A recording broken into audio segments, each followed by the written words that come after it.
Hello दोस्तों।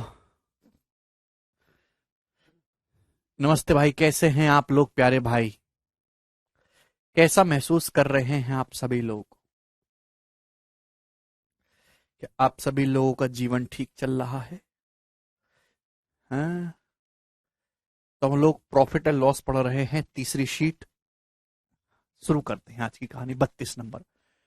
शाहरुख खान ने 47% profit पर कुछ वस्तुएं सलमान को बेची। किन्हीं कारणों से कुल वस्तुओं का 2/7 हिस्सा खराब हो गया। बचे हुए वस्तुओं को सलमान खान ने बेचा के परसेंट प्रॉफिट पे आमिर खान को। ठीक है। और शाहरुख द्वारा सभी वस्तुओं को खरीदने में अदा किए गए कुल मूल्य से 40% अधिक प्राप्त किए। और शाहरुख ने जितना पैसा पे किया है ना, उससे 40% एक्स्ट्रा प्राप्त किया है सलमान खान ने। तो आप बताओ के का मान बताइएगा। तो बहुत ही बेहतरीन सवाल है। डाटा बड़ा इसी 100 मान के कर सकते हैं। जैसे भी ये शाहरुख खान है, शाहरुख खान ने सामान बेचा 47% के प्रॉफिट पे सलमान खान को। तो जैसे शाहरुख खान 100 रुपए का सामान लाया, उसने सलमान को सामान बेच दिया 47% प्रॉफिट में। तो सलमान को सामान कितने का बेच दिया? 147 में। 147। अब सलमान खान ने रात को शराब पी ली, 2/7 सामान खराब हो गया। तो 147 का 2/7 कितना होता है? 2/7 हिस्सा खराब हो गया कुल का। तो 147 का 2/7 कितना होता है? 42, 42। तो 42 का सामान आपका खराब हो गया। तो बचा कितना मेरे दोस्तों? 105। सलमान के पास अब 105 यूनिट सामान बचा। अब उसने क्या किया मेरे दोस्तों? ये जो बचा हुआ सामान है बेच दिया आमिर को। ये सामान आमिर खान को बेच दिया। आमिर खान को के परसेंट के प्रॉफिट में बेचा, के परसेंट के प्रॉफिट में। और शाहरुख ने जितना पैसा पे किया था सभी वस्तुओं खरीदने में, उससे 40% अधिक प्राप्त किया। भाई शाहरुख ने सभी वस्तुओं खरीदने में 100 रुपए पे किया था, तो 100 से 40% ज्यादा, यानी कि 140। तो शाहरुख ने जो सॉरी सलमान ने जो आमिर खान को सामान बेचा है, वो 140 रुपए में बेचा है, 140 में। क्लियर है? आप बोलोगे जी सर बिल्कुल सही। तो आप बताओ सलमान का प्रॉफिट क्या हुआ, के का मान कितना है? तो आप के का मान नहीं निकाल सकते।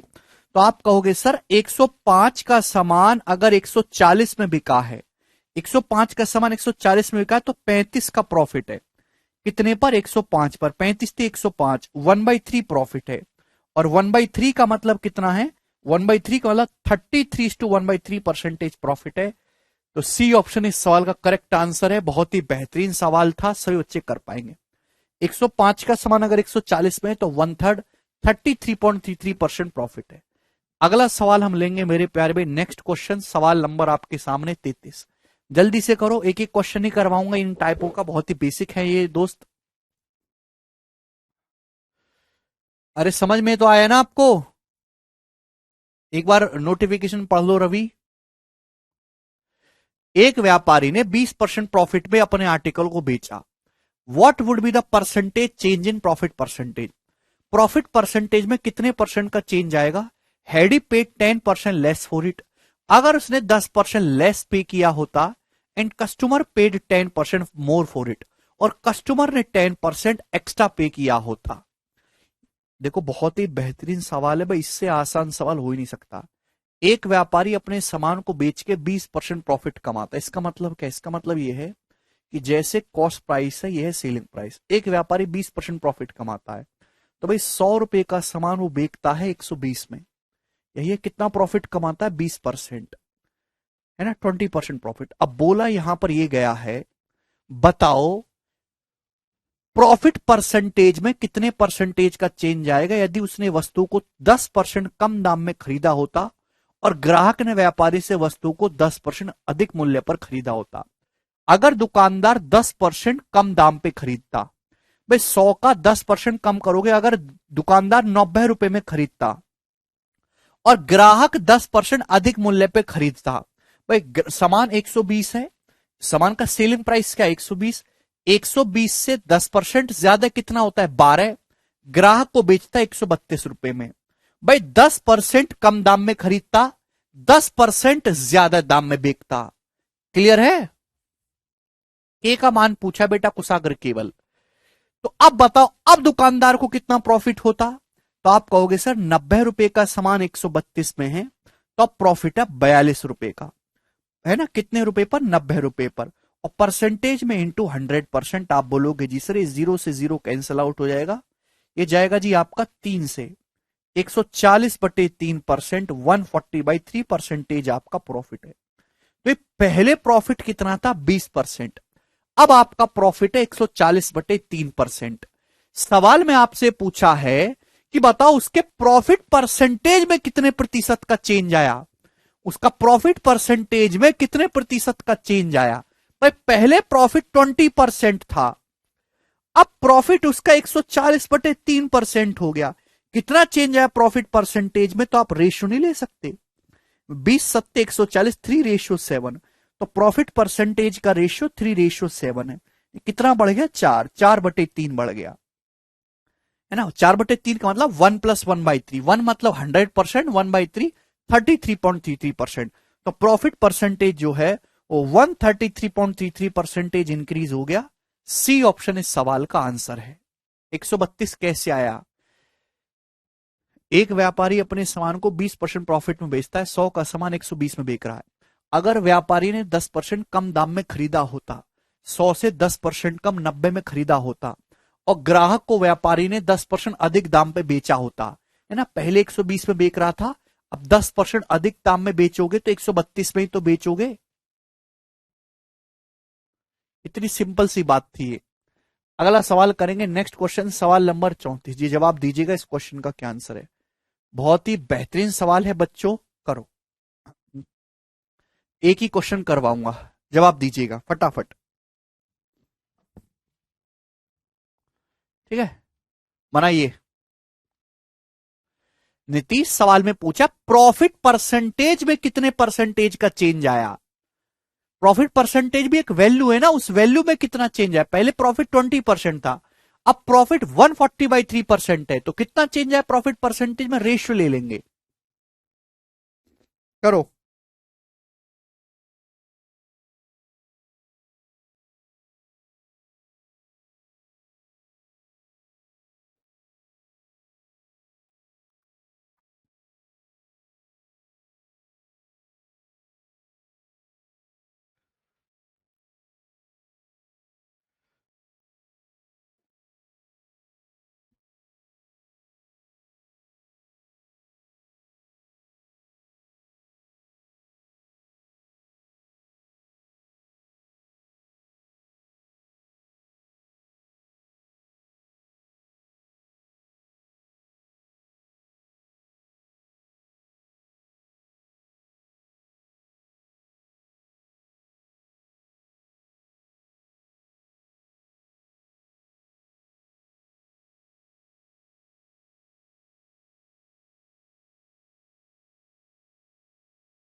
आया? नहीं कर पाते हैं ना आप लोग। देखो, कोई आदमी एक टीवी को उसके कॉस्ट प्राइस के 25% लाभ पर बेचता है, ठीक है। यदि उसने उसे सेलिंग प्राइस के 25% के बराबर प्रॉफिट पर बेचा होता, तो उसका जो प्रॉफिट है कॉस्ट प्राइस का 6% प्लस 119 रुपए एक्स्ट्रा हो जाता। उसका जो प्रॉफिट है वो 6% प्लस 119 रुपए अधिक हो जाता। आपसे पूछा है टीवी का क्रय मूल्य ज्ञात करेंगे। ऑप्शन आपके सामने सुनो। 100 मान के भी कर सकते, फ्रैक्शन में के भी कन्वर्ट करके कर सकते, इच्छा आपकी है। कोई आदमी एक टीवी को उसके कॉस्ट प्राइस के 25% प्रॉफिट में बेचता है। 25% की फ्रैक्शन वैल्यू क्या होता है? 1/4। आप ध्यान सुनेगा, बुद्धि लगाइए, सवाल की लैंग्वेज बहुत जबरदस्त है। बैंकिंग में ऐसे सवाल आते हैं। कोई आदमी एक अपने टीवी को 25% प्रॉफिट बेचता है। 25% प्रॉफिट का मतलब है कि अगर उसका टीवी का कॉस्ट प्राइस 4 रुपए है, टीवी का कॉस्ट प्राइस अगर 4 रुपए है, तो टीवी को 5 रुपए में वो बेच रहा है। तो हालांकि उसका प्रॉफिट कितना हो रहा है? उसका प्रॉफिट हो रहा है यहां पर 1 यूनिट उसका प्रॉफिट हो रहा है। अब अगर उसने टीवी को सेलिंग प्राइस के 25% के बराबर प्रॉफिट पर बेचा होता, अगर उसने टीवी को सेलिंग प्राइस के 25% के बराबर प्रॉफिट पे बेचा होता, भाई सेलिंग प्राइस तो मेरे दोस्तों ये है, सेलिंग प्राइस पे 25% प्रॉफिट कमाओगे तो कितना हो जाएगा? तो आप कहोगे सर सेलिंग प्राइस का 25%, 5 का 25% कितना होता है? भाई सेलिंग प्राइस है 5, 5 का 25% कितना होता है? 1.25 यूनिट होता है। आप बोलोगे जी सर, तो अब प्रॉफिट होगा इतना। पहले प्रॉफिट कितना हो रहा था? 1 यूनिट का। अब आपको प्रॉफिट हो रहा है सेलिंग प्राइस का 25%। सेलिंग प्राइस है 5, 5 का 25% कितना होता है? 1.25। तो कितना प्रॉफिट एक्स्ट्रा हुआ बच्चों? जवाब दो। पहले प्रॉफिट 1 यूनिट का था, अब प्रॉफिट 1.25 यूनिट का है, तो 0.25 यूनिट आपको एक्स्ट्रा प्रॉफिट हुआ। 0.25 यूनिट आपको एक्स्ट्रा प्रॉफिट हुआ कि नहीं? पहले प्रॉफिट 1 यूनिट का था, अब प्रॉफिट 1.25 यूनिट का है। मंजीत आपको केवल प्रॉफिट देखना है बेटा, तो एक्स्ट्रा प्रॉफिट कितना हुआ? तो आप कहोगे सर 0.25 यूनिट एक्स्ट्रा प्रॉफिट हुआ। अब सवाल में ये दे रखा है कि अगर उसने सामान को सेलिंग प्राइस के 25% के बराबर प्रॉफिट पे बेचा होता, तो उसका प्रॉफिट कॉस्ट प्राइस का 6% प्लस 119 रुपए अधिक हो जाता। सवाल के अकॉर्डिंग एक्स्ट्रा प्रॉफिट हुआ है 0.25 यूनिट, जबकि क्वेश्चन कह रहा है कि उसका जो प्रॉफिट है वो कॉस्ट प्राइस का 6% प्लस 119 रुपए एक्स्ट्रा हो गया। भाई कॉस्ट प्राइस कितना है? 4। बच्चों कॉस्ट प्राइस है 4, कॉस्ट प्राइस कितना है? 4 यूनिट। अब 4 यूनिट का 6% कितना होता है? तो 4 यूनिट का 6% होता है 0.24। तो उसका जो प्रॉफिट हुआ है वो 0.24 यूनिट प्लस 119 रुपए एक्स्ट्रा हुआ है। दिस शुड बी इक्वल, ये इक्वल होना चाहिए। आप बोलोगे हां जी सर ये इक्वल होगा। है भाई, पहले कितना प्रॉफिट हो रहा था? 1 यूनिट, अब कितना प्रॉफिट हो रहा है? 1.25 यूनिट। एक्स्ट्रा प्रॉफिट कितना हुआ? एक्स्ट्रा प्रॉफिट कितना हुआ? तो आप कहोगे सर 0.25 यूनिट एक्स्ट्रा प्रॉफिट हो, जबकि साल के अकॉर्डिंग एक्स्ट्रा प्रॉफिट क्या है? कॉस्ट प्राइस का 6%, कॉस्ट प्राइस है 4, 4 का 6% 0.24 प्लस 119 रुपए एक्स्ट्रा प्रॉफिट है। तो यहां से जब ये इधर आएगा तो 0.01 होगा डिफरेंस। 0.01 यूनिट की वैल्यू 119 रुपए है। तो 1 यूनिट की वैल्यू कितनी? भाई दशमलव हटा के 2 जीरो बढ़ाएंगे 11,900। 1 यूनिट की वैल्यू 11,900 है, तो 4 यूनिट की वैल्यू आपसे पूछिए तो 11,900 रुपए का 4 गुना करेंगे तो 476, 47600, 47,600 रुपए टीवी का क्रय मूल्य है। यानी कि सी ऑप्शन इस सवाल का करेक्ट आंसर है। बहुत ही बढ़िया क्वेश्चन। मुझे लगता है सभी को ये बात अच्छी तरीके से समझ में आ गई है।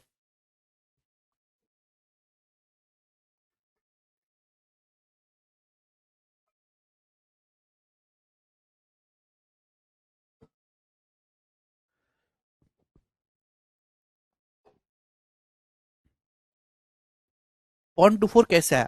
भाई कॉस्ट प्राइस है 4, कॉस्ट प्राइस कितना है? 4, 4 का 6% कितना होता है? 0.24 ही तो होता है। 4 6 24। ये बैंकिंग का क्वेश्चन है ना। आप इस सवाल को एक बार लैंग्वेज पढ़ो, फिर दोबारा से सॉल्यूशन देखो 2-3 बार, तब आपको समझ में आएगा। ठीक है ना, मामूली नहीं है। अगला क्वेश्चन करेंगे सवाल नंबर 35। ये सब मिसलेनियस क्वेश्चंस चल रहे हैं मेरे दोस्तों। मिसलेनियस क्या है? प्रीवियस ईयर में तो और भी बहुत सारे सवाल मिल जाएंगे, लेकिन मैं आपको एक टाइप का एक ही करवा रहा हूं। बहुत ज्यादा इंपॉर्टेंट नहीं है, ये बहुत ज्यादा नहीं आते हैं। करो 35वां सवाल क्या है?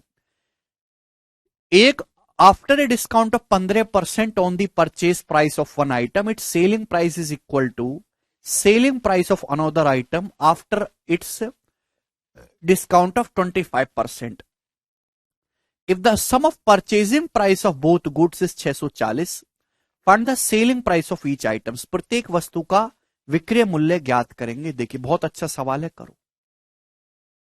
बिल्कुल बेसिक सवाल है, वर्बली मेंटली दिमाग में कर सकते हैं। मींस का सवाल है 2019 के, इसलिए मुझे लेना पड़ा है।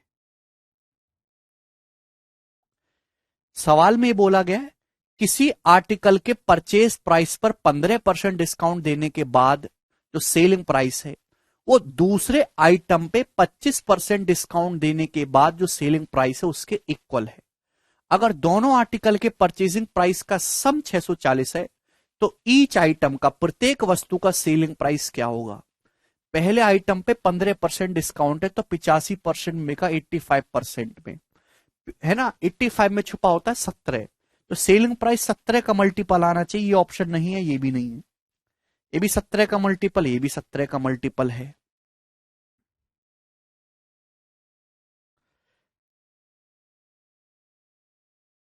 इसके बाद दो ऑप्शन में आप फंस रहे हो, तो सॉल्व तो करके आपको देखना होगा।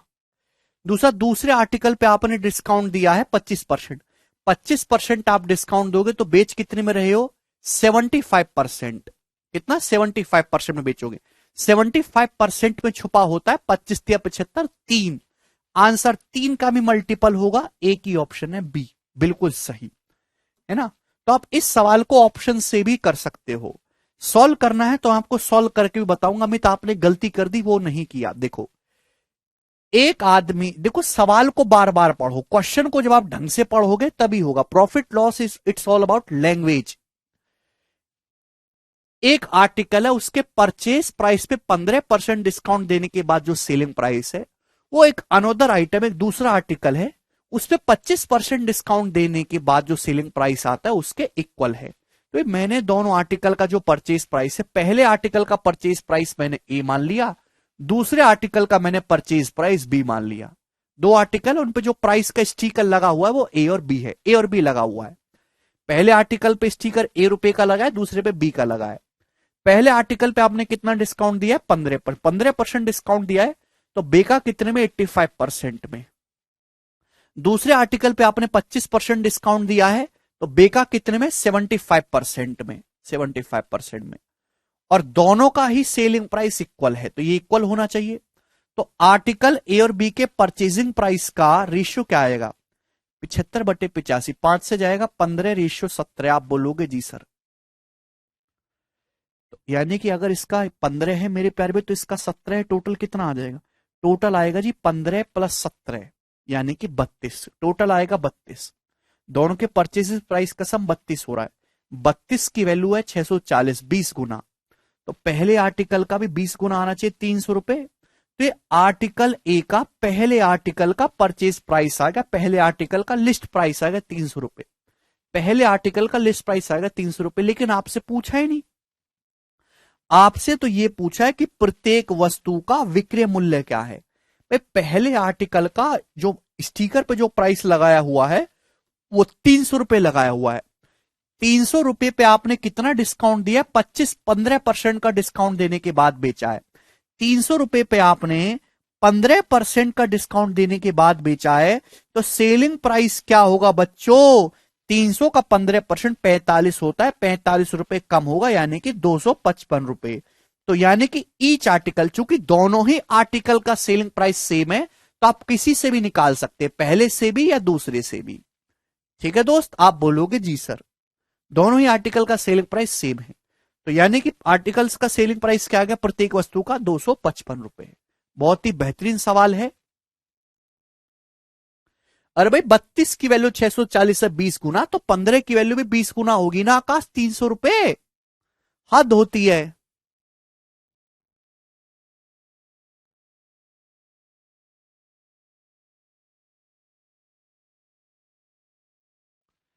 कैसी बात करते हैं यार। ये करो, लास्ट क्वेश्चन है मेरे दोस्तों, 36। बताओ जल्दी से, यहां से टाइप को चेंज करेंगे। समय देता हूं सॉल्व करने का, 10 सेकंड आपको, बनाओ।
ये बहुत ही ट्रिकी क्वेश्चन है। सब बच्चे सवाल का आंसर बता रहे हैं। 2.25%। कोई गेन बोल रहा है, कोई लॉस बोल रहा है, कुछ है ना। बी ऑप्शन बता रहे हैं। ना इस सवाल का आंसर ए ऑप्शन है, ना इस सवाल का आंसर बी ऑप्शन है। इस सवाल का आंसर तो कुछ और ही है। अब सुनने की कोशिश करो। सोनम के पास एक घर है जिसकी कीमत 1,62,500 है। उसने अभिषेक को बेच दिया ये घर 15% के प्रॉफिट में। कुछ समय के बाद अभिषेक ने सोनम को ये घर 15% के लॉस पर बेच दिया। सोनम का गेन बताओ। भाई यहां पे सोनम ने बेचा अभिषेक को, अभिषेक ने बेचा वापस सोनम को, अभिषेक ने वापस सोनम को बेच दिया। ये ए से बी से सी वाला नहीं है। अभी सोनम ने अभिषेक को बेचा, अभिषेक ने वापस सोनम को बेचा। तो सोनम के एक्शन दो हो रहे हैं, एक अभिषेक को बेचा, एक अभिषेक को खरीदा। दोनों को कंसीडर करना पड़ेगा। अब सुनो, पहली बात तो आपको परसेंटेज निकालना, इसकी कोई जरूरत है ही नहीं, है ना। तुमको तो भैया, तुम तो कोई प्रॉपर्टी डीलर बनने के लायक भी नहीं हो, है ना। अनपढ़ प्रॉपर्टी डीलर से पूछ लेता अंगूठा छाप से, तो वो तुमको बता देता। पर तुम तो पढ़े लिखे गंवार हो ना। ये सोनम है। कभी दिल्ली के प्रॉपर्टी डीलर के पास 5 मिनट बैठ जाना कभी। आपकी जो पढ़ाई लिखाई आपने करी है ना, सब आपकी जो है डब्बे में चली जाएगी। इतने फ्लुएंट और इतने खतरनाक वो लोग होते हैं, आपको जब दिन में तारे दिखा देंगे। ये सोनम है, ये अभिषेक है। सोनम ने घर बेचा अभिषेक को 15% के प्रॉफिट पे। तो जैसे सोनम ने कोई घर 100 रुपए का खरीदा है, अभिषेक को बेच दिया 15% के प्रॉफिट पे, तो उसने अभिषेक को बेच दिया 115 पे। सोनम ने कोई घर 100 रुपए खरीदा, अभिषेक को बेच दिया 15% प्रॉफिट में 115 पे। तो सोनम को यहां 15 रुपए का प्रॉफिट हुआ। आप बोलोगे जी सर। इसके बाद अभिषेक ने ये घर वापस बेच दिया। अभिषेक ने दोस्त ये घर वापस बेच दिया किसको? सोनम को। और अभिषेक ने घर वापस बेचा है सोनम को 15% के लॉस पे। तो आप मुझे बताओ, अभिषेक ने ये जो घर है सोनम को कितने रुपए में बेचा है? जवाब दो। अभिषेक ने जो घर है सोनम को कितने रुपए में बेचा है? तो आपका जवाब होगा सर 115 से 15% कम करना है। तो पहले 100 से 15% कम कर लो है भाई। 115 का मतलब 100 प्लस 15। तो मेरे दोस्तों 115 है ना, 115 का 15% आपको कम करना है। तो प्यार भाई 100 का 15% हो जाएगा 15, और 15 का 15% हो जाएगा 2.25। तो आपको यहां पे 17.25 कम करना है। तो 97.75 में बेच दिया, है ना। 115 का 15% कम करोगे ये आएगा। 115 का 15% ये होता है 15.225। ये कम करोगे तो कितना आएगा? 97.25। ठीक, आप बोलोगे हाँ 97.75। ठीक, रेशियो नहीं है बेटा, ये राशिक, समझे। तो आप बताओ भाई, घर की कीमत थी 100, सोनम के पास वापस आ गया 97.75 में। तो सोनम ने यहां भी 2.25 का प्रॉफिट कमा लिया। सोनम ने यहां भी 2.25 का प्रॉफिट कमा लिया कि नहीं कमा लिया? आप बोलोगे जी सर बिल्कुल सही, 2.25 का प्रॉफिट कमा लिया सोनम ने। अरे ठीक है, आप बोलोगे हाँ सर 400 लेके और कर सकते हैं, बिल्कुल सही, कैलकुलेशन थोड़ी और कम पड़ेगी। अरे भाई सोनम ने घर खरीदा था 100 रुपए का, उस घर का जो कीमत है 100 है। अभिषेक को बेच दिया 115 में, 15 रुपए का प्रॉफिट कमा लिया। अब वापस अभिषेक के खरीद लिया 97.75 में। तो इस 100 रुपए के घर की कीमत है 97.75 में खरीद लिया। तो यहां भी तो सोनम ने 2.25 रुपए का प्रॉफिट कमा लिया।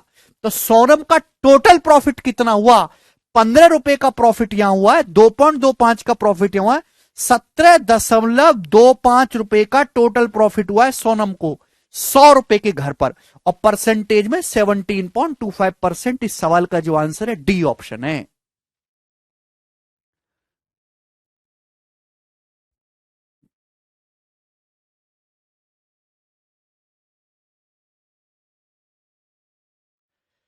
₹100 का घर था, घर की कीमत है 100, आपने अभी इसे को 115 बेचा 15% के प्रॉफिट में। तो यहां सोनम ने 15 रुपए का प्रॉफिट कमा लिया। फिर अभिषेक ने वापस सोनम को बेच दिया 15% के डिस्काउंट पे, 15% के लॉस पे। तो सोनम ने खरीद लिया 97.75 में। 100 रुपए घर था, सोनम ने इतने में खरीद लिया, तो 2.25 रुपए कम में खरीद लिया, प्रॉफिट है। अरे भाई, आप एक मकान की कीमत 40 लाख है, उसकी मार्केट कीमत है 40 लाख, और आप किसी आदमी की कनपट्टी पे बंदूक रख के 35 लाख में रजिस्ट्री करवा लेते हो। कीमत मार्केट में 40 लाख है, आपने रजिस्ट्री 35 लाख की करवा ली, तो 5 लाख रुपए कम में करवा ली, 5 लाख रुपए आपका प्रॉफिट है कि नहीं? किसी दूसरे बंदे को बेचोगे तो 40 में बेचोगे कि नहीं? यहां पे सोनों का प्रॉफिट दो जगह से हो रहा है, आपको पता ही नहीं है कि कैसे करना है। 17.25% का टोटल प्रॉफिट है, 15 का यहां पे हुआ, 2.25 का प्रॉफिट हुआ, 17.25। ये बहुत ही अच्छा सवाल था मेरे दोस्तों। इसमें 90% बालक इस बेसिक से सवाल को भी गलत करके आएंगे पेपर में। आगे चलते हैं, नेक्स्ट क्वेश्चन।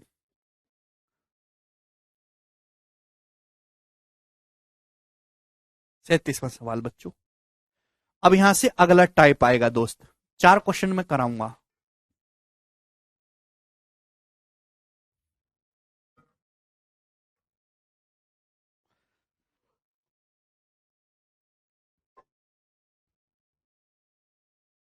ठीक, 4 क्वेश्चन मैं आपको कराऊंगा, आपको मजा आ जाएगा मेरे प्यारे भाई। मैंने आपको सिखाया हुआ क्रॉस मल्टीप्लीकेशन मेथड, सिखाया क्रॉस मल्टीप्लीकेशन मेथड। आप बोलोगे हाँ जी सर, आपने रेशियो बताया था, क्या सिखाया था? अगर किसी भी सवाल में आपको इनिशियल रेशियो दिया जाए, उसमें चेंज दिया जाए और फाइनल रेशियो दिया जाए, ऐसे हर एक सवाल में आप क्रॉस मल्टीप्लीकेशन मेथड लगा सकते हो। भाई प्रॉफिट परसेंटेज क्या है? प्रॉफिट परसेंटेज एक तरीके से कॉस्ट प्राइस और सेलिंग प्राइस के बीच रेशियो को बताता है।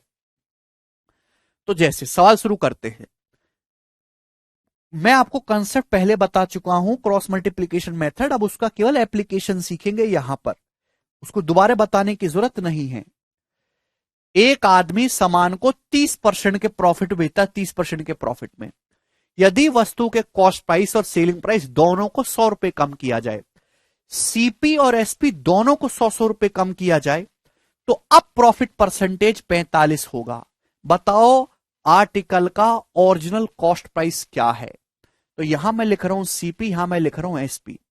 एक आदमी अपने सामान को 30% प्रॉफिट में बेचता है, 30% की फ्रैक्शन वैल्यू 3/10, क्योंकि 10 रुपए का सामान है तो बच्चों 13 में बेच रहा है।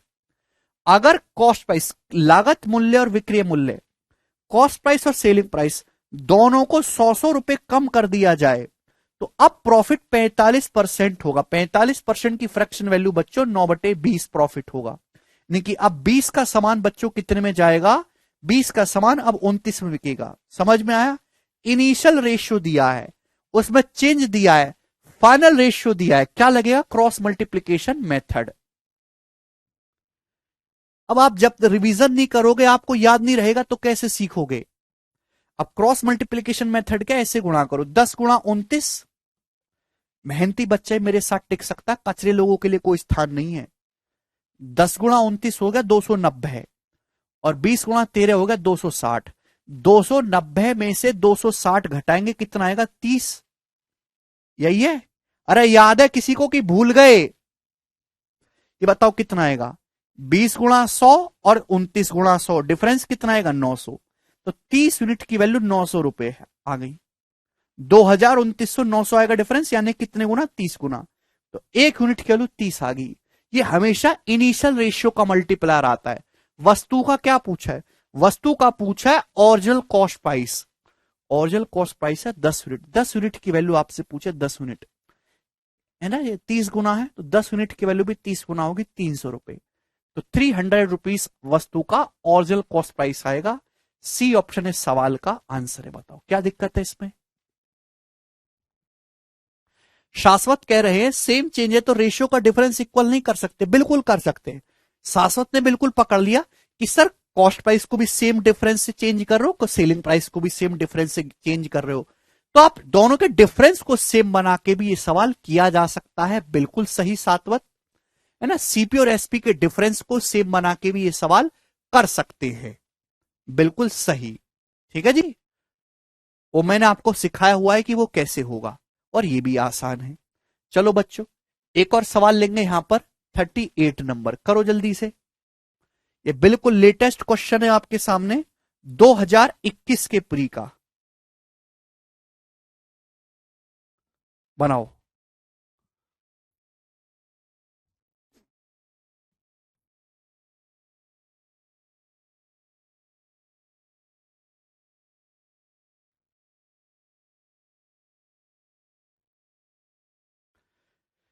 एक घड़ी को 25% के प्रॉफिट में बेचा गया।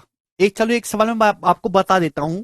यदि घड़ी के कॉस्ट प्राइस और सेलिंग प्राइस दोनों में 75 रुपए की कमी की जाती है तो प्रॉफिट 30% हो जाता है। पूछा है घड़ी का ओरिजिनल सेलिंग प्राइस बताओ। अब देखो, यहां घड़ी के कॉस्ट प्राइस और सेलिंग प्राइस दोनों को ही 75 75 रुपए घटाया गया।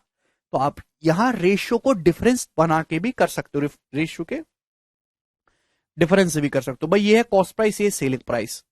एक घड़ी को 25% के प्रॉफिट बेचा गया। 25% की फ्रैक्शन लो 1/4, क्योंकि घड़ी का सीपी 4 है तो 5 में बिकी। अब उसके बाद क्या हुआ?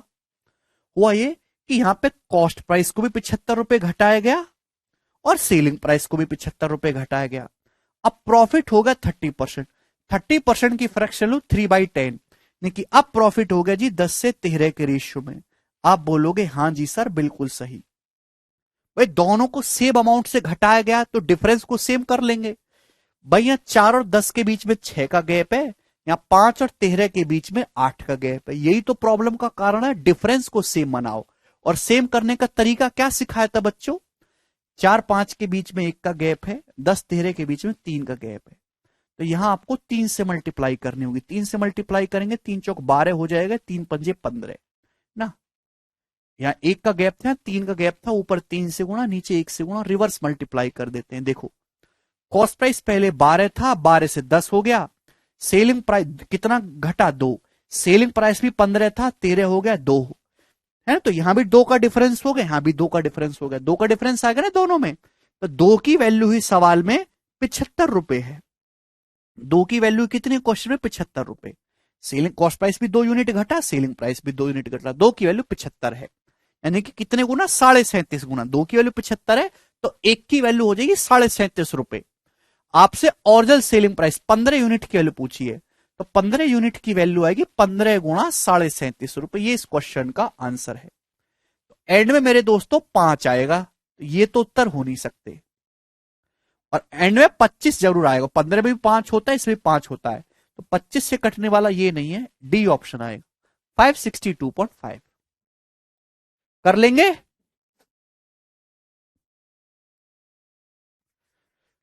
तो ये भी एक तरीका है करने का। चलो ये बताओ दोस्तों, अब जल्दी से इस सवाल का क्या आंसर है?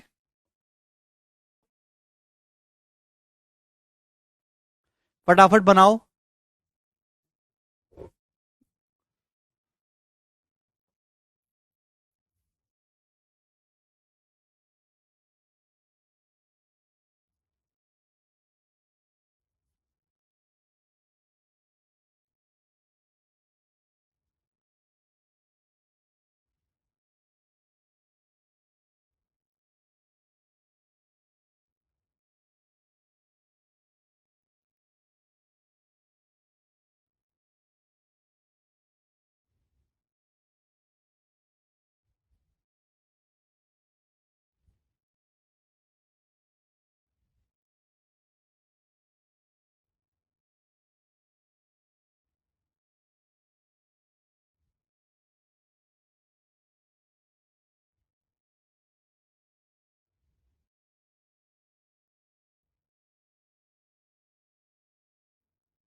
जी, थोड़ी सी लैंग्वेज इसकी अलग है।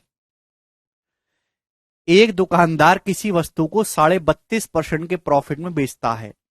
अगर कॉस्ट प्राइस और सेलिंग प्राइस दोनों में 132 रुपए की कमी कर दी जाए तो वस्तु को बेचने पर जो प्रॉफिट है वो आर्टिकल के सेलिंग प्राइस का 3/8 भाग है। ओरिजिनल वस्तु का वास्तविक क्रय मूल्य बताओ। बहुत अच्छा सवाल है। देखो स्टूडेंट, ये है कॉस्ट प्राइस और बच्चों ये है सेलिंग प्राइस। आप बोलोगे जी सर बहुत बढ़िया। एक दुकानदार किसी वस्तु को 32.5% के प्रॉफिट बेचता है। 32.5% की फ्रैक्शन वैल्यू क्या है? देखिए 2.5% जो होता है, 2.5% 1/40 है। 2.5 का कितने गुना है? 25 से कम 25, 7, 25 या 75, 13/40, 13/40 टाइम्स है। यानी कि मैं कह सकता हूं कि 32.5% प्रॉफिट बेचता है जिसकी फ्रैक्शन वैल्यू है 13/40। कि 40 का सामान बच्चों कितने में बिकता है? 53 में। 40 का सामान 53 में। अब कॉस्ट प्राइस और सेलिंग प्राइस दोनों को 132 रुपए घटाया जाए। मैं क्रॉस मल्टीप्लीकेशन मेथड लगा रहा हूं। सीपी को भी 132 रुपए घटाया, सेलिंग प्राइस को भी 132 रुपए घटाया।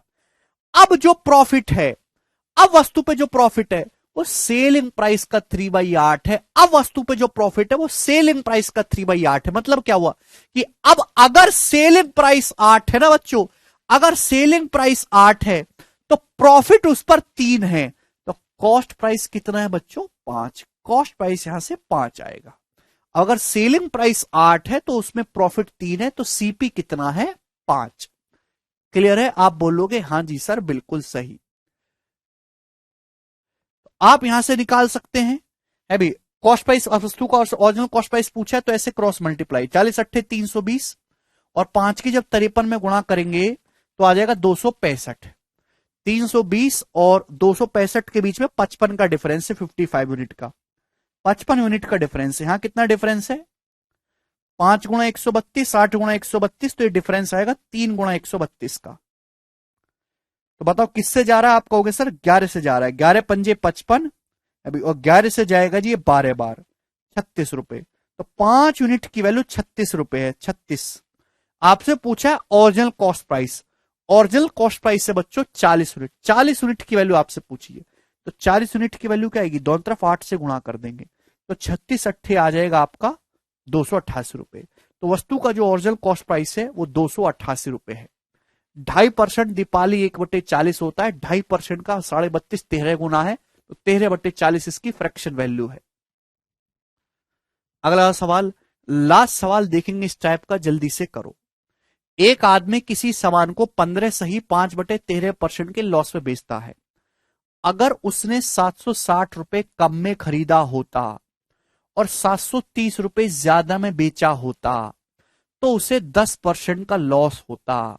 वस्तु का ओरिजिनल कॉस्ट प्राइस, ओरिजिनल क्रय मूल्य आपको बताना। ये रहा सीपी, ये रहा एसपी। सीपी एसपी दोनों को चेंज किया गया है, लेकिन यह अलग अलग अमाउंट से चेंज किया गया। तो ये सवाल क्रॉस मल्टीप्लीकेशन के अलावा और किसी तरीके से हो ही नहीं सकता। महानत भाई, आपको रेशियो के डिफरेंस को सेम करना नहीं आता तो आप ये लेक्चर बंद कर दीजिए, दोबारा रेशियो पढ़े, कोई फायदा नहीं है। एक आदमी किसी सामान को 15 सही 5/13% के लॉस पे बेचता है। 15 सही 5/13% की फ्रैक्शन 2/13। यार तुम लोग घर से क्यों नहीं पढ़ के आते हो? है? तुम लोगों को ये लगता है कि हमने बैच ले लिया तो हमने सर को खरीद लिया है। हम पढ़ेंगे लिखेंगे नहीं, जब कभी भी मुंह उठा के क्लास में आ जाएंगे, कोई भी डाउट होगा फट से कमेंट में लिख देंगे।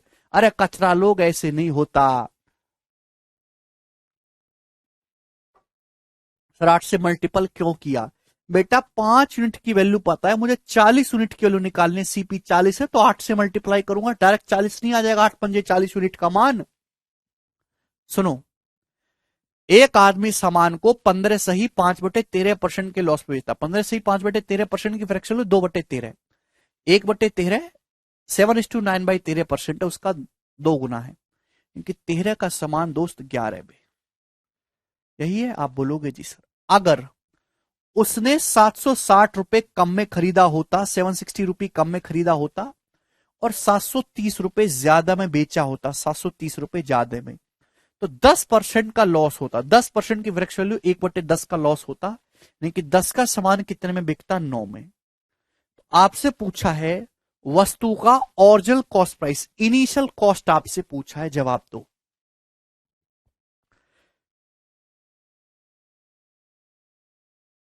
कुछ नहीं कर रहे तो मेहनत मेहनत भाई।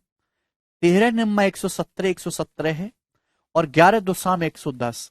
कितना डिफरेंस 117 और 110 में? 7 का। 7 का डिफरेंस है। हाँ बताओ कितने का डिफरेंस है?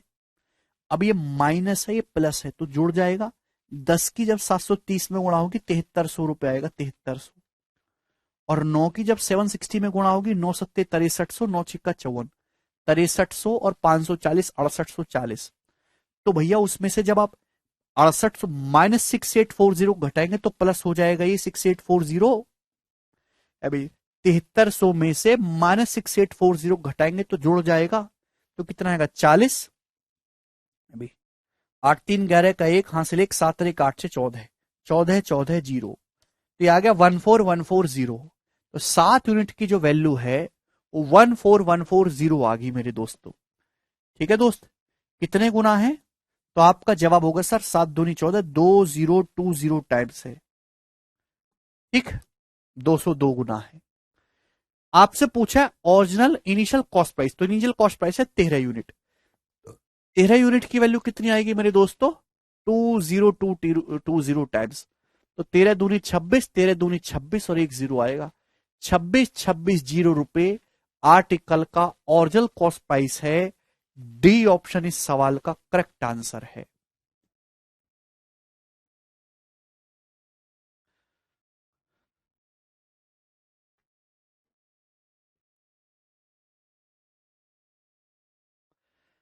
हाँ सत्येंद्र, 13 का मल्टीपल होगा वो तो आप देखते ही बता सकते हो कि ये जो भी आंसर होगा 13 का मल्टीपल होगा, तो आप ऑप्शन से 13 का मल्टीपल भी चेक कर सकते हैं, मैं मना नहीं कर रहा। ठीक है, चलिए दोस्त, तो इस टाइप का सवाल कर लोगे ना बच्चों आप? अब मुझे लगता है कि अब आप इस टाइप का क्वेश्चन कर लोगे। अब टाइप को चेंज करेंगे। Next question, next type 41 number बच्चों जवाब देंगे। 41 नंबर करो जी, अगला क्वेश्चन बनाओ।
आया?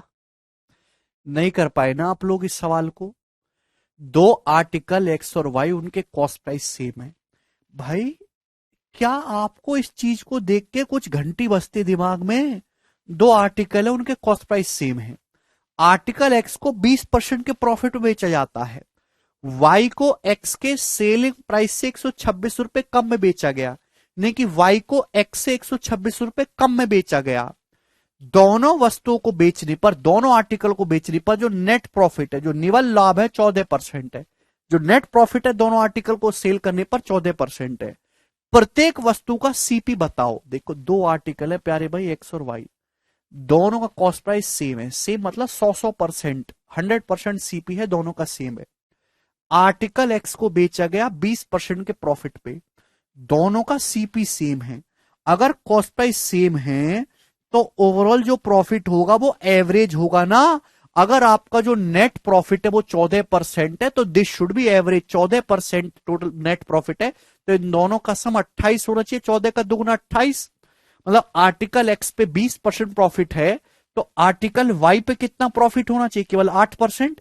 20 और 8 का एवरेज ही 14 आएगा। मैं आपको बता चुका हूं, पूछ मत लेना कैसा मुंह फोड़ दूंगा। है भी, तो आर्टिकल एक्स को बेचा गया 20% के प्रॉफिट में, आर्टिकल वाई को बेचा गया 8% के प्रॉफिट में। तो बताओ, आर्टिकल वाई को एक्स से कितने रुपए कम में बेचा गया? 12% कम में बेचा गया। आप बोलोगे जी सर, और सवाल के अकॉर्डिंग आर्टिकल वाई को एक्स से कितने रुपए कम में बेचा गया? 126 रुपए कम में बेचा गया। तो 12% की वैल्यू 126 रुपए है, यही है। बताओ कितने गुना है भाई? तो ये आपका जाएगा 10.5 गुना, ये 10.5 टाइम्स है 120 और 6। आपसे दोनों आर्टिकल का सीपी, दोनों आर्टिकल का कॉस्ट प्राइस, यानी कि 100% की वैल्यू पूछी है तो 100% की वैल्यू भी 10.5 गुना होगी, यानी कि 1050 रुपए। तो दोनों आर्टिकल का जो कॉस्ट प्राइस है वो सेम है, 1050 रुपए इस क्वेश्चन का आंसर है? थोड़ा पढ़ लिख लिया करो। है क्या धरती बोझ बने बैठे हो? अगला सवाल करो।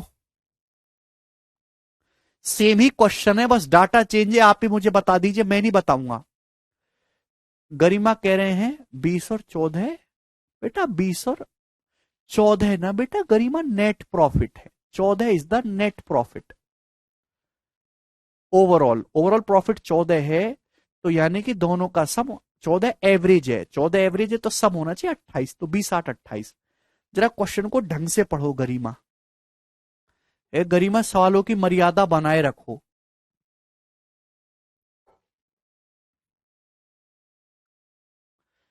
पता नहीं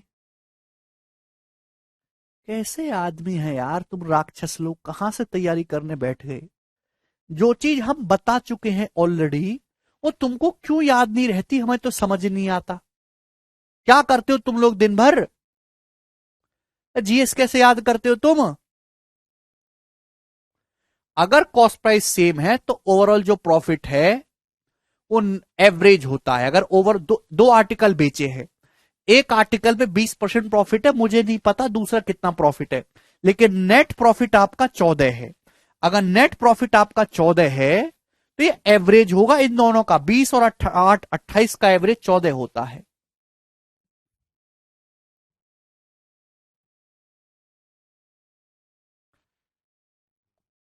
कचरा लोग, एकदम कचरा, बिल्कुल धरती पे बोझ यार। कैसे विद्यार्थी हो पता नहीं तुम।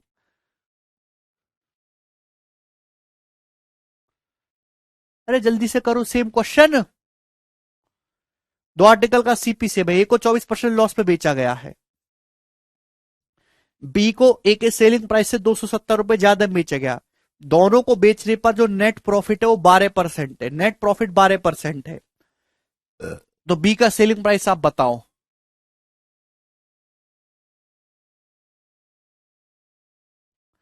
दो आर्टिकल है ए और बी, दोनों का कॉस्ट प्राइस सेम है। आर्टिकल ए को बेचा गया 24% के लॉस पे, कितना? 24% के लॉस पे। जबकि हम ओवरऑल की बात करें, दोनों आर्टिकल पे आपको 12% का प्रॉफिट हुआ है। अगर ओवरऑल 12% प्रॉफिट है तो दिस शुड बी एवरेज। अगर एवरेज 12 है तो इन दोनों का सम आना चाहिए +24। इन दोनों का सम 24 आना चाहिए, +24। ये -24 है। कितना प्रॉफिट आएगा? 48%। कितना प्रॉफिट होगा? 48%। 48 माइनस 24, 24, 24 का आधा करेंगे तभी तो 12 आएगा। तो आर्टिकल ए को बेचा गया 24% के लॉस में, बी को बेचा गया 48% के प्रॉफिट में। तो आर्टिकल बी को ए से कितने ज्यादा में बेचा गया है? आर्टिकल ए पे 24% का लॉस है, बी पे 48% प्रॉफिट है, दोनों का कॉस्ट प्राइस सेम है। तो आर्टिकल बी को ए से कितने परसेंट ज्यादा में बेचा गया? अभी माइनस 24 से 48 कितना ज्यादा है? 72% ज्यादा है। तो 72% की वैल्यू जो है सवाल में 270 रुपए आपको दी हुई है। 72% के लिए 270 रुपए दी गई है भाई। तो किससे चला जाएगा मेरे दोस्तों ये आपका? भाई ये आपका 9 से चला जाएगा, 9 से, या आप इसको 12 से भी काट सकते हैं, 9 से या 18 से। 18 से काट लेते हैं मेरे दोस्तों 4, और ये चला जाएगा मेरे दोस्तों 15। 4% के लिए 15 रुपए आ गई, 15 टाइम्स। आपसे पूछा है बी का सेलिंग प्राइस बताओ। देखिए बी को 48% के प्रॉफिट में बेचा गया, आर्टिकल बी को। आर्टिकल बी को 48% के प्रॉफिट में बेचा गया, 100% पे 48% प्रॉफिट है। तो आर्टिकल बी को 148% में बेचा गया, 148% में। 148% की वैल्यू आपको निकालनी है। 4% की वैल्यू दी 148 की, निकाले 37 गुना है। 4 का 37 गुना 148 होता है, तो यहां भी 15 का 37 गुना आएगा, 15 गुना 37 रुपए। 37 थे 111 होता है, 111 का 5 गुना 555 रुपए आएगा। तो 555 रुपए आर्टिकल बी का सेलिंग प्राइस होगा। इतना सरल सवाल था, मुझे लगता है कि अब आपको ये समझ में आया होगा। अब भी ना समझ में आए तो भैया टिकट कटा लो आप अपना, आगे चलेंगे। सवाल नंबर है 43।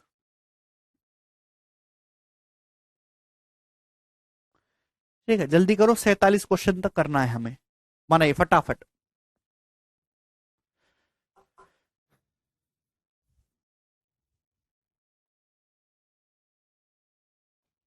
देखो प्यारे भाई, अमित ने 2 कार खरीदी, ठीक, बहुत बढ़िया, 2 कार खरीदी। उसने बाद में पहली कार को बेचा 10% प्रॉफिट में, दूसरी कार को बेचा 25% के प्रॉफिट में। दूसरी कार का जो सेलिंग प्राइस है वो पहली कार के सेलिंग प्राइस से 25% ज्यादा है। तो उसका कुल प्रॉफिट परसेंटेज बताओ। बहुत ही बेसिक सवाल है। यहां लिखते हैं हम सीपी, यहां लिखते हैं हम एक एसपी। अमित ने जो है 2 कार खरीदी, पहली कार को बेचा 10% प्रॉफिट में। 10% प्रॉफिट का मतलब 10 का सामान उसने बेचा है 11 में, 11 में। दूसरी कार को बेचा 25% प्रॉफिट में। 25% का मतलब 1/4, 25% मतलब 1/4। 4 का सामान बेचा है 5 में।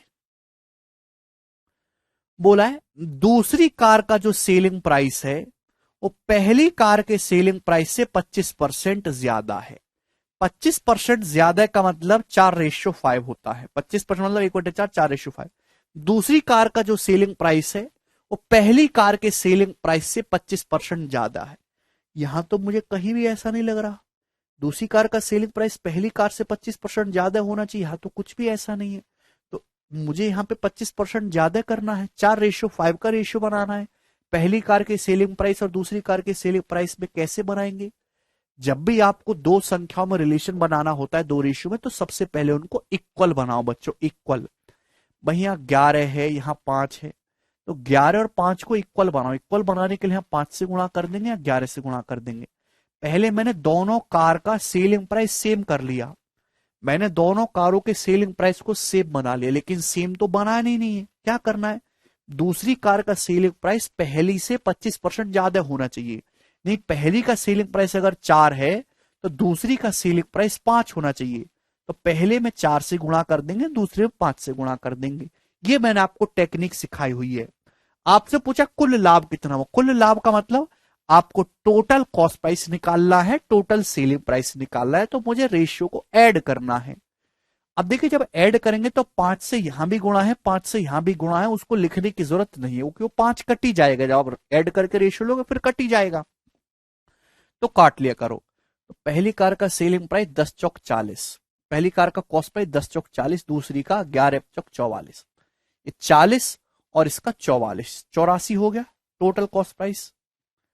टोटल सेलिंग प्राइस कितना? पहली कार का सेलिंग प्राइस है 44 और यहां पे 55, 44 और 55 99, 99 हो गया। 40 प्लस 44, दिस इज 84, इसका सेलिंग प्राइस 44 और 55, दैट इज 99। तो 84 का सामान अगर 99 में जा रहा है तो प्रॉफिट कितने का है? 15 रुपए का प्रॉफिट है 84 रुपए पर, यानी कितना?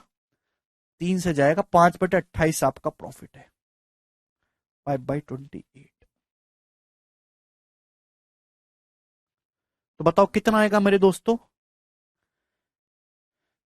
है भाई, 5/28 परसेंटेज में कर लेते हैं, इंटू 100%, है ना, क्योंकि नन भी है ना।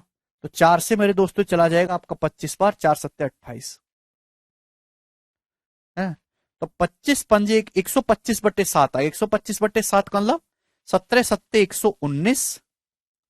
ठीक है भाई, 17×7=119, तो ये आंसर आ जाएगा। 25×5 125/7, तो 17×7=119, 6 बचेगा, और 6/7 करेंगे तो 0.85 आएगा अप्रोक्स। ठीक है, तो अप्रोक्स इस सवाल का जो आंसर है वो 17.85% आएगा। A option is the correct. बहुत बढ़िया सवाल है। 16.19 नहीं है नीतू, सही से कैलकुलेशन करा करो आप। ठीक है भाई, चलेंगे अगला सवाल लेंगे बच्चा पार्टी। सवाल नंबर है 44। 44 नंबर को भी थोड़ा होल्ड करेंगे, है ना, इतनी ताकत नहीं दी आपको भगवान ने इसको करने की। 45 नंबर करो पहले, है ना, एक एक क्वेश्चन नहीं करवा रहा हूं मैं, एक टाइप का। जो सवाल है ये 2017 के मेंस में आया है। सवाल की लैंग्वेज बड़ी है लेकिन one of the easiest question है ये, जवाब दीजिए। करो, 30 सेकंड का समय आपके पास करने के लिए, फटाफट।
सवाल बहुत प्यारा है, लैंग्वेज बड़ी है। अभी बिल्कुल जो ठेठ मूंगफली वाला सवाल है, ठीक है ना, इसमें आप अपना टेक्निकल दिमाग मत लगाओ प्रॉफिट लॉस, इसमें आप बिल्कुल अपना ठेले वाला दिमाग लगाओ। क्या कहोगे सर, हमारे पास तो दोनों ही दिमाग नहीं है? अच्छा कोई बात नहीं, आपके साथ नाइंसाफी करी भगवान ने। Oil equal to 20% of the weight of groundnut is extracted in a mill. भाई आप मूंगफली खरीद के लाते हो, आपके पास एक फैक्ट्री है, मिल है आपकी, तो मूंगफली के वजन का 20% उसमें तेल निकलता है। 20% का मतलब होता है 1/5। तो जैसे आप टोटल 5 किलो मूंगफली खरीद के ला रहे हो ना, अगर आप टोटल 5 किलो मूंगफली खरीद के ला रहे हो तो उसमें से 1 किलो ही तेल निकल रहा है। The matter left after extraction is sold as cattle feed at the rate of 12.5 रुपए पर केजी। तो जो मैटर बाकी रह गया उसको आप जो है मवेशियों को बेच देते हो 12.5 रुपए पर केजी के हिसाब से। जो ग्राउंड नट्स है, जो मूंगफली है, वो 20 रुपए पर केजी के हिसाब से खरीदी गई है, और प्रोसेसिंग कॉस्ट जो आया है वो 5 रुपए पर केजी का आया है। ठीक है, तो किस प्राइस पे आपको ऑयल तेल बेचना चाहिए जिससे कि आपको टोटल कॉस्ट पे 20% का प्रॉफिट हो। अब टोटल कॉस्ट क्या है? टोटल कॉस्ट है भैया मूंगफली खरीदने का cost, cost of groundnuts and processing cost. तो सिंपल सा सवाल है कि भैया आपकी एक फैक्ट्री है, आप फैक्ट्री में खरीद के लाते हो मूंगफली, मूंगफली से निकालते हो तेल, जो छिलका बचता है उससे आप अपने ढोरों को, गाय भैंसों को खाने के लिए बेच देते हो। अब सुनो, 20% की फ्रैक्शन वैल्यू होती है 1/5। जैसे कि आप टोटल मेरे प्यारे भाई 5 किलो अगर आप मूंगफली खरीद के ला रहे हो टोटल, तो उसमें से 1 किलो ही आपका तेल निकल पाता है ना, 20% ही। अच्छा, मूंगफली आप खरीद के ला रहे हो 20 रुपए पर केजी की, तो 5 किलो मूंगफली आप खरीद के लाओगे तो 20 किलो कितने की हो जाएंगी? अभी 1 किलो मूंगफली 20 रुपए की, तो 5 किलो मूंगफली खरीद के लाओगे तो 100 रुपए की हो जाएंगी। आप बोलोगे जी सर जो प्रोसेसिंग का कॉस्ट है वो 5 रुपए पर केजी का आ रहा है। भाई आपने टोटल अगर 5 किलो मूंगफली खरीदी है, 1 किलो मूंगफली का कॉस्ट, प्रोसेसिंग कॉस्ट 5 रुपए है, तो 5 किलो का कितना आएगा? 5 किलो का कॉस्ट आएगा जी 25। तो 100 रुपए की आपने मूंगफली खरीदी, 1 किलो 20 रुपए की है, 5 किलो 100 रुपए की, 25 रुपए प्रोसेसिंग कॉस्ट आ गया। तो टोटल कॉस्ट पड़ा आपका 125 रुपए। 125 रुपए कॉस्ट पड़ा। आप बोलोगे हाँ जी सर बिल्कुल सही, 125 कॉस्ट पड़ा। आप चाहते हो कि मुझे 20% लाभ हो, तो 125 पे अगर आप 20% लाभ कमाना चाहते हो तो 125 का 20% कितना होता है? 25 रुपए। तो आप चाहोगे कि मेरा सामान 150 रुपए का बिक जाए। कितने बिक जाए? 150 में। तो मैं 150 रुपए में अपने सामान को बेचना चाहूंगा। आप बोलोगे हाँ जी सर बिल्कुल ठीक, कोई दिक्कत नहीं है। भाई 5 किलो आपने टोटल मूंगफली खरीदी थी, उसमें से तेल 1 किलो ही निकला, तो बाकी कितना बचा बच्चों? बाकी बचा 4 किलो। 4 किलो जो है वो आपने ढोरों को खाने के लिए, मवेशियों को खाने के लिए बेच दिया। 1 किलो कितने का बेचते हो? 1 किलो बेचते हो 12.5 रुपए का। तो 4 किलो कितने का बेचोगे? 1 किलो अगर 12.5 रुपए पर केजी के हिसाब से बेच रहे हो तो 4 किलो आप बेचोगे 50 रुपए का। आपको टोटल सामान 150 रुपए का बेचना है। 50 रुपए तो आपके छिलके से निकल आए, 50 रुपए तो आपके छिलके से निकल आए, तो बचा कितना? 100। बचा 100 रुपए। यानी कि मेरे प्यारे भाई 1 किलो तेल आपको 100 रुपए का बेचना पड़ेगा। 1 किलो तेल आपको कितने रुपए में बेचना होगा? 100। तो यानी कि तेल को किस दाम पे बेचना होगा? 100 रुपए पर केजी के हिसाब से आपको बेचना होगा। तो डी ऑप्शन इस सवाल का एकदम करेक्ट आंसर आया है, 100। सर 25 कैसे आया? भाई आपने टोटल 5 किलो मूंगफली खरीदी, मूंगफली को प्रोसेस करने का कॉस्ट, उससे तेल निकालने का कॉस्ट 5 रुपए पर किलोग्राम है। 1 किलोग्राम पे 5 रुपए का खर्चा लगता है, तो 5 किलो मूंगफली पे कितना खर्चा लगेगा? 25 रुपए का। 5 किलो आपने मूंगफली खरीदी, 1 किलो मूंगफली 20 रुपए की आई है, तो 5 किलो मूंगफली 100 रुपए की आएंगी। तो टोटल खर्चा आपका 125 हुआ। टोटल खर्चा मूंगफली खरीदने का प्लस प्रोसेस करने का 125 हुआ। 20% प्रॉफिट कमाना चाहते हो तो आप 150 में बेचना चाहते हो सामान को, 150 में। 5 किलो मूंगफली खरीदनी थी, उसमें तेल तो 1 ही किलो निकला, बाकी 4 किलो आपने छिलका है वो एक तरीके से भैंसों को खाने को दे दिया। अब 4 किलो आप बेच देते हो, वो भी 1 किलो 12.5 रुपए का बिकता है, तो 4 किलो बिकेगा 50 रुपए का। तो 150 का सामान टोटल बिकना था। अरे कचरा लोग, 125 टोटल कॉस्ट आया। 20% प्रॉफिट कमाना चाहते हो तो 150 में बिकेगा कि नहीं? 125 पे 20% प्रॉफिट यानी कि 150 सेलिंग प्राइस। 50 का तो आपने बेच दिया अपना चारा। 100 रुपए का तेल बिकना चाहिए। कितना तेल बिकेगा 100 में? 1 लीटर 1 किलो। तेल का जो कॉस्ट होगा वो 100 रुपए पर केजी के हिसाब से आपको बेचना पड़ेगा। 12.5 सवाल में दिया हुआ है, क्वेश्चन को ढंग से पढ़ो, भैंस बुद्धि हो, केवल सॉल्यूशन मत देखो, सवाल भी पढ़ो। सवाल भी पढ़ा करो साथ साथ।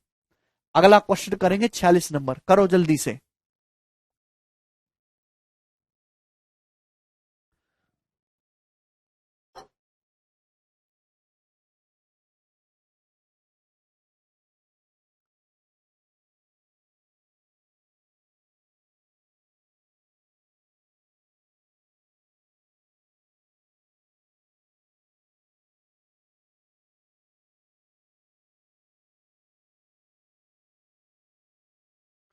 क्वेश्चन ही पढ़ने को तैयार नहीं है आप। देखो ये बहुत अच्छा सवाल है, ये भी 2017 के मेंस में आया था। वेरी इजी क्वेश्चन है, थोड़ा सा दिमाग लगाना होगा मेरे दोस्तों। सुनो, अब समझने की कोशिश करेगा। एक ऑयल रिफाइनरी 3600 रुपए पर बैरल के हिसाब से ऑयल खरीदती है। बैरल जो है वो लिक्विड को नापने का एक यूनिट है, जैसे लीटर होता है ना, वैसे बैरल ही होता है। एक ऑयल रिफाइनरी है जो 3600 रुपए पर बैरल के हिसाब से ऑयल खरीदती है। पर बैरल, प्रति का मतलब होता है एक। ऑयल रिफाइनरी जो है वो एक बैरल तेल खरीदती है 3600 रुपए का, ये मतलब है। इसमें से 10% वेस्ट हो जाता है, ठीक है। यदि रिफाइनरी 5% प्रॉफिट कमाना चाहती है, कितना, 5%, तो उसे ऑयल को किस दाम पे बेचना चाहिएगा, किस दाम में ऑयल को बेचना चाहिए। और सेलिंग प्राइस पे 8% टैक्स भी लगेगा, 8% टैक्स भी आपको इंक्लूड करना है इसमें। तो बहुत ही बेसिक सवाल है, कोई दिक्कत है ही नहीं। जैसे एक ऑयल रिफाइनरी खरीदती है तेल, एक बैरल तेल, प्रति का मतलब होता है एक बैरल, एक बैरल तेल 3600 रुपए का खरीदती है। लेकिन 10% तो वेस्ट हो गया ना, एक बैरल का 10% वेस्ट हो गया, तो 90% ही तो काम आ पाया। एक बैरल का एक बैरल का 90% कितना होता है, 0.9 बैरल। यानी कि एक्चुअली में 0.9 बैरल ही मिला है हमें 3600 रुपए में। हमें जो है 0.9 बैरल ही मिल पाया बच्चों 3600 रुपए में। तो एक्चुअल में वाकई में एक बैरल तेल की कीमत कितनी है। अगर 0.9 बैरल की कीमत 3600 है, चार, ये जो है 4000 गुना है, तो एक बैरल की कीमत है 4000 रुपए। एक बैरल की यहाँ पे कितनी बार जाएगा, 4000 बार जाएगा कि नहीं। तो एक्चुअल में एक बैरल तेल तो आपको 4000 रुपए का पड़ रहा है। ये बात समझ में आई कि नहीं आई। आप खरीदते हो एक बैरल तेल 3600 रुपए का, लेकिन उसमें से 10% तो वेस्ट है, यानी कि आपको 90% ही मिला, 0.9 बैरल ही मिला एक्चुअली में 3600 में। तो एक बैरल जो तेल है वो आपका 4000 रुपए का पड़ा है। जब बेचोगे तो एक बैरल तो आपको 4000 रुपए का पड़ा कि नहीं। आप चाहते हो कि मैं 5% प्रॉफिट कमाऊं, तो 4000 पे 5% आप प्रॉफिट कमाना चाहते हो, तो तेल आप बेचोगे फिर, 4000 का 5% 200 होता 4200 रुपए में। 4200 रुपए में आप बेचोगे। अब आप 4200 रुपए में टैक्स भी लेना चाहते हो, कितना टैक्स लेना चाहते हो, 8%। तो 4200 रुपए में 8% आप टैक्स लोगे, तो बताओ कितने में बेचोगे। ये सक्सेसिव है, सक्सेसिव। तो ये 8 दूनी 16, 6 यूनिट जीत आएगा। 4200 का 8% कितना होता है, 336। 336 रुपए टैक्स लोगे, तो 4536 रुपए पर बैरल के हिसाब से आपको बेचना पड़ेगा। डी ऑप्शन इस क्वेश्चन का आंसर है।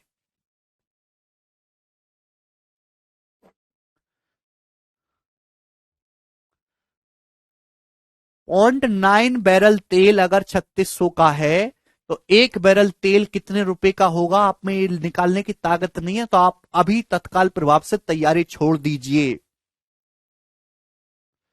अभिषेक, छोड़ दो बेटा, नहीं लग रही नौकरी, बात खत्म। नहीं भारत।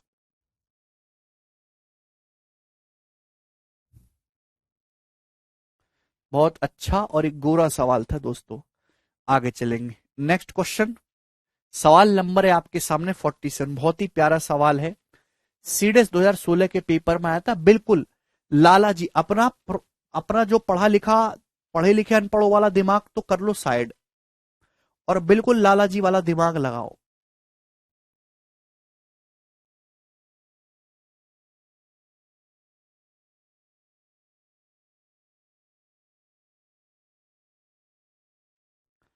करे दोस्त जल्दी से। राशिक 8% टैक्स, टैक्स किस पे लगता है, टैक्स तो ग्राहक ही ना पे करेगा।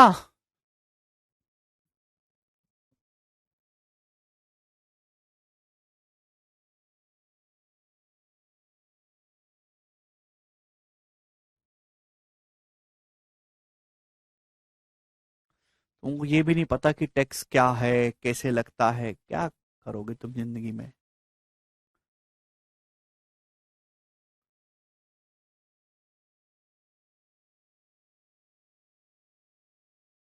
Practice Manjeet practice.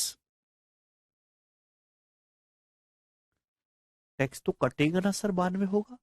पागल हो क्या है? टैक्स आदमी का केवल खून चूसने के लिए बनाया गया है। ये मोबाइल फोन है, अमेरिका अमेरिका में मोबाइल फोन डिजाइन होता है 30,000 रुपए का, चाइना में जाके असेंबल हो जाता है 80,000 रुपए का। जब इंडिया में आता है तो टैक्स लग के आता है फिर 1,10,000 रुपए का। जब स्टोर में बिकता है तो 1,50,000 रुपए का। समझे? तो हर आदमी क्या कर रहा है, अपना अपना टैक्स उसमें इंक्लूड करता जा रहा है। टैक्स का मतलब सेलिंग प्राइस को बढ़ाना। ये मोबाइल अगर 1,00,000 रुपए का, इस पे 5% टैक्स लगाओगे तो 1,05,000 रुपए का हो जाएगा। करो सवाल।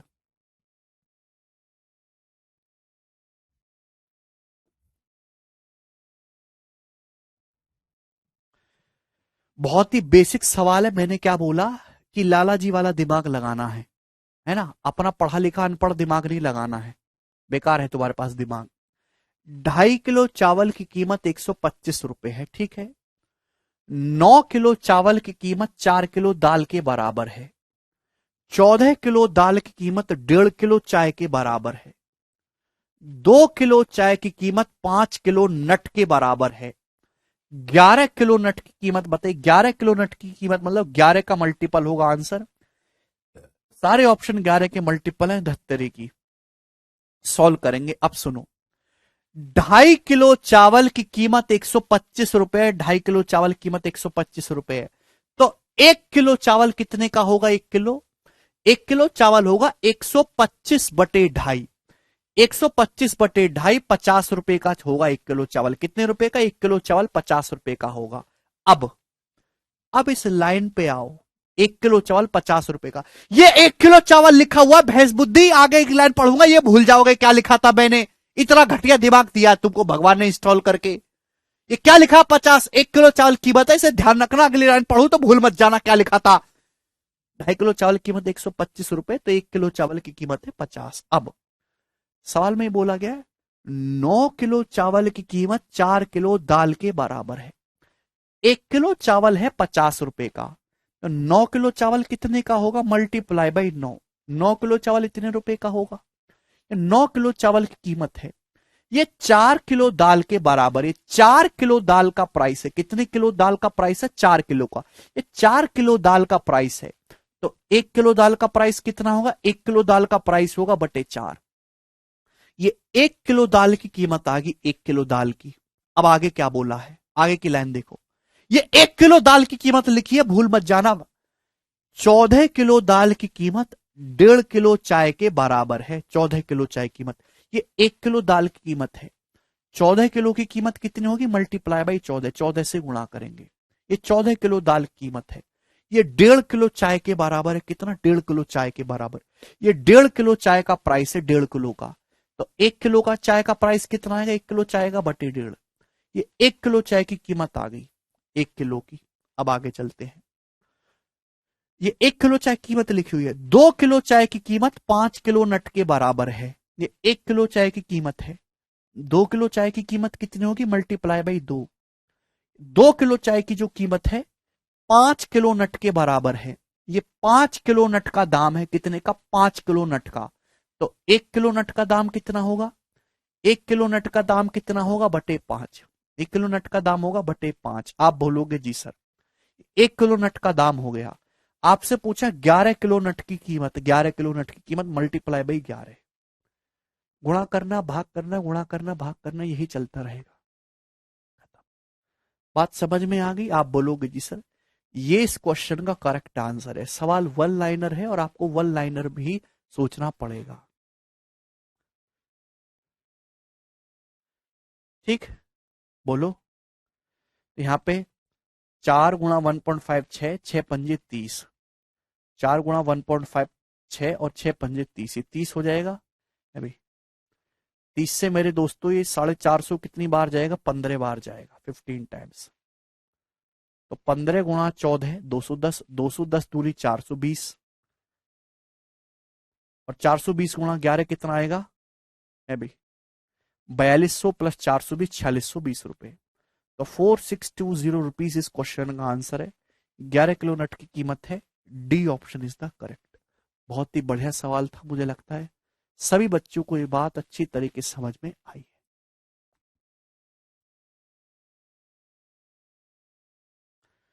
क्या अब आप इस टाइप का सवाल कर लोगे?